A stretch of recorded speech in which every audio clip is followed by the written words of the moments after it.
This investigation of Planned Parenthood is based on false premises, one after another after another. It's time to stop wasting time, get on with meaningful work, and stop picking on women and trying to take their choice away. I yield back the balance of my time.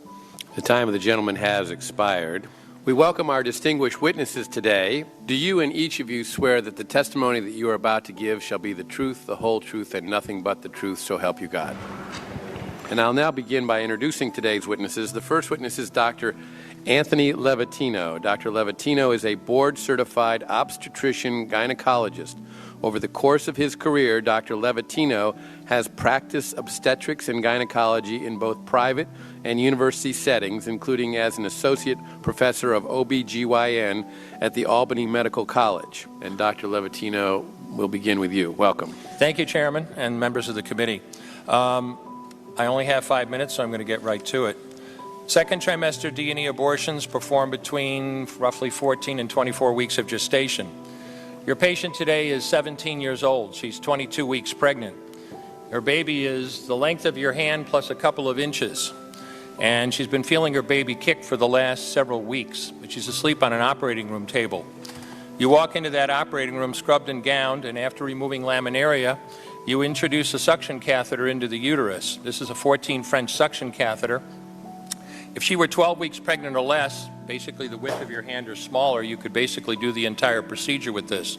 But babies this big don't fit through catheters this size. After suctioning the amniotic fluid out from around the baby, you introduce an instrument called a SOFR clamp. It's about 13 inches long. It's made of stainless steel. The business end of this clamp is about 2.5 inches long and 1/2 inch wide. There are rows of sharp teeth. This is a grasping instrument, and when it gets a hold of something, it does not let go. A D&E procedure is a blind abortion, so picture yourself introducing this and grabbing anything you can blindly and pull, and I do mean hard, and out pops a leg about that big, which you put down on the table next to you. Reach in again, pull out an arm about the same length, which you put down on the table next to you. And use this instrument again and again to tear out the spine, the intestines, the heart and lungs. Head in the baby that size is about the size of a large plum. Can't see it, but you pretty good idea you've got it if you've got your instrument around something and your fingers are spread about as far as they go. You know you did it right if you crush down on the instrument and white material runs out of the cervix. That was the baby's brains. Then you could pull out skull pieces. And you have a day like I had a lot of times, sometimes a little face comes back and stares back at you. Congratulations, you just successfully performed a second trimester D&E abortion. You just affirmed her right to choose. One more question, Dr. Levatino. Why did you end your practice of doing abortions? I did over 1,200 abortions over a 4-year period in private practice, not counting the ones that I did during my training.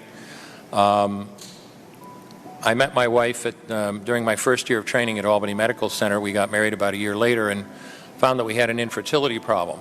After years of failed infertility treatment and several years trying to adopt a child, we were blessed with adopting a little girl that we named Heather in August of 1978. As sometimes happens in those situations, my wife got pregnant the very next month, and we had 2 children 10 months apart. 2 months short of my daughter Heather's 6th birthday, she was killed in an auto accident and literally died in her arms in the back of an ambulance. Anyone who has children might think they have some idea of what that feels like, but unless you've been through it yourself, you have no idea whatsoever. I know people find it hard to believe, but what do you do after disaster? You bury your child and then you go back to your life. And I don't remember exactly how long it was after my daughter died that I showed up at Albany Medical Center OR number 9 to perform my first second trimester D&E abortion. I wasn't thinking of it as anything special. This was routine to me. But I reached in, literally pulled out an arm or leg and got sick.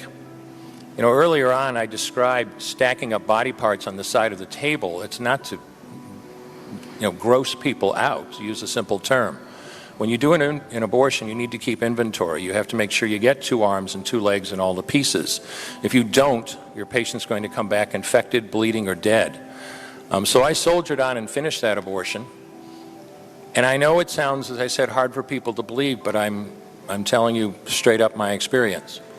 You know, after over 1,200 abortions, first and second trimester up to 24 weeks and all the rest of it, and being very dedicated to it, for the first time in my life I really looked. I really looked at that pile of body parts on the side of the table. And I didn't see her wonderful right to choose, and I didn't see all the money I just made. All I could see was somebody's son or daughter. And I stopped doing late-term abortions after that, and several months later stopped doing all abortions. Thank you.